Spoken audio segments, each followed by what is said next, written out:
Jenderal Besar TNI Anumerta Raden Sudirman. Sudirman lahir pada tanggal 24 Januari 1916 di Purbalingga, Jawa Tengah.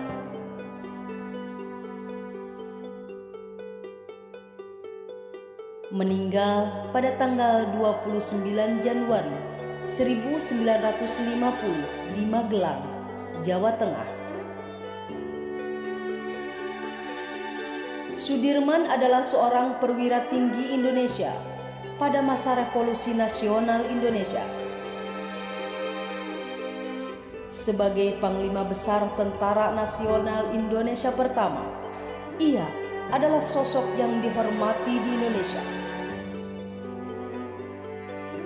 Terlahir dari pasangan rakyat biasa di Purbalingga, Hindia Belanda, Sudirman diadopsi oleh pamannya yang seorang priai. Setelah keluarganya pindah ke Cilacap pada tahun 1916, Sudirman tumbuh menjadi seorang siswa rajin. Ia sangat aktif dalam kegiatan ekstrakurikuler, termasuk mengikuti program kepanduan yang dijalankan oleh organisasi Islam Muhammadiyah.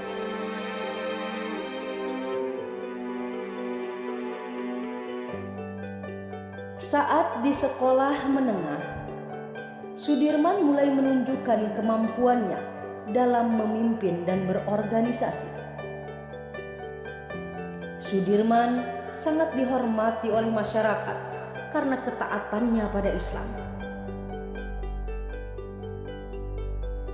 Setelah berhenti kuliah keguruan, pada 1936 ia mulai bekerja sebagai seorang guru dan kemudian menjadi kepala sekolah di Sekolah Dasar Muhammadiyah.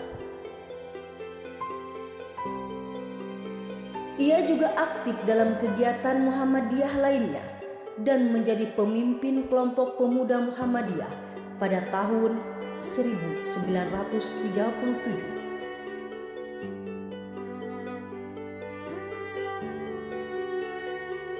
Setelah Jepang menduduki Hindia Belanda pada 1942, Sudirman tetap mengajar. Pada tahun 1944, ia bergabung dengan Tentara Pembela Tanah Air (PETA) yang disponsori Jepang, menjabat sebagai komandan batalion di Banyumas.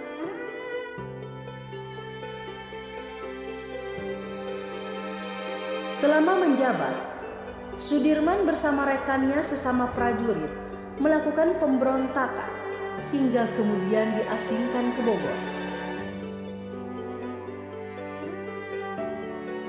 Setelah Indonesia memproklamirkan kemerdekaannya pada tanggal 17 Agustus 1945, Sudirman melarikan diri dari pusat penahanan, kemudian pergi ke Jakarta untuk bertemu dengan Presiden Soekarno.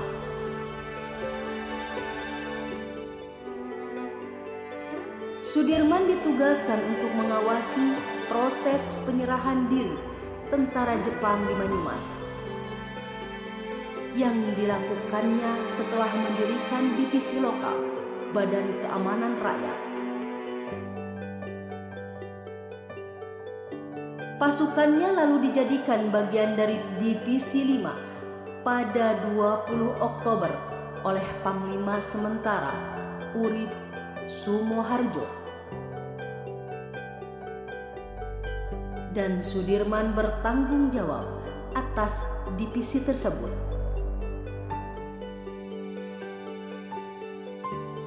Pada tanggal 12 November 1945, dalam sebuah pemilihan untuk menentukan Panglima Besar TKR di Yogyakarta, Sudirman terpilih menjadi Panglima Besar.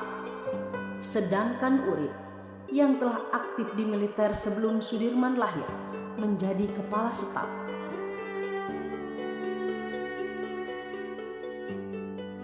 Sembari menunggu pengangkatan, Sudirman memerintahkan serangan terhadap pasukan Inggris dan Belanda di Ambarawa.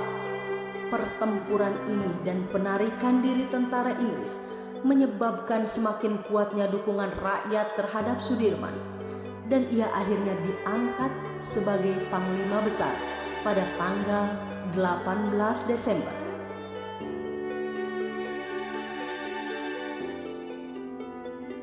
Selama 3 tahun berikutnya, Sudirman menjadi saksi kegagalan negosiasi dengan tentara kolonial Belanda yang ingin kembali menjajah Indonesia. Yang pertama adalah Perjanjian Linggarjati yang turut disusun oleh Sudirman, dan kemudian Perjanjian Renville yang menyebabkan Indonesia harus mengembalikan wilayah yang diambilnya dalam agresi militer satu kepada Belanda dan penarikan 35.000 tentara Indonesia.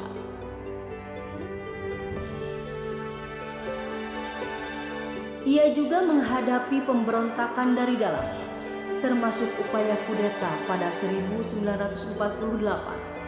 Ia kemudian menyalahkan peristiwa tersebut sebagai penyebab penyakit tuberkulosis.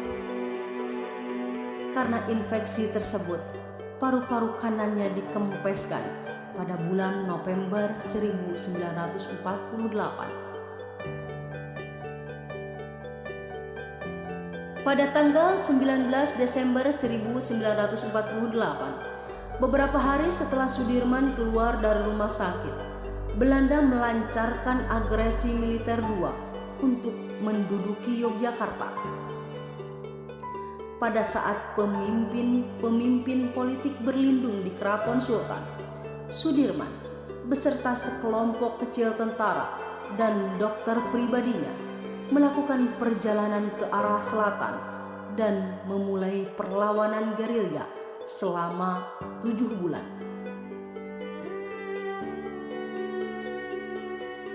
Awalnya mereka diikuti oleh pasukan Belanda, tetapi Sudirman dan pasukannya berhasil kabur dan mendirikan markas sementara di Sobo di dekat Gunung Lawu. Dari tempat ini ia mampu mengomandoi kegiatan militer di Pulau Jawa, termasuk serangan umum 1 Maret 1949 di Yogyakarta yang dipimpin oleh Letnan Kolonel Soeharto. Ketika Belanda mulai menarik diri, Sudirman dipanggil kembali ke Yogyakarta pada bulan Juli 1949. Meskipun ingin terus melanjutkan perlawanan terhadap pasukan Belanda, ia dilarang oleh Presiden Soekarno. Penyakit TBC yang diidapnya kambuh. Ia pensiun dan pindah ke Magelang. Sudirman wafat kurang lebih 1 bulan setelah Belanda mengakui kemerdekaan Indonesia. Ia dimakamkan di Taman Makam Pahlawan Semaki, Yogyakarta. Kematian Sudirman menjadi duka bagi seluruh rakyat Indonesia. Bendera setengah tiang dikubarkan dan ribuan orang berkumpul untuk menyaksikan prosesi upacara pemakaman. Sudirman terus dihormati oleh rakyat Indonesia. Perlawanan gerilyanya ditetapkan sebagai sarana pengembangan esprit de corps bagi tentara Indonesia, dan rute gerilya sepanjang 100 km 62 mil yang ditempuhnya harus diikuti oleh taruna Indonesia sebelum lulus dari Akademi Militer. Sudirman ditampilkan dalam uang kertas rupiah keluaran 1968 dan namanya diabadikan menjadi nama sejumlah jalan, universitas, museum, dan monumen. Pada tanggal 10 Desember 1964, ia ditetapkan sebagai pahlawan nasional Indonesia.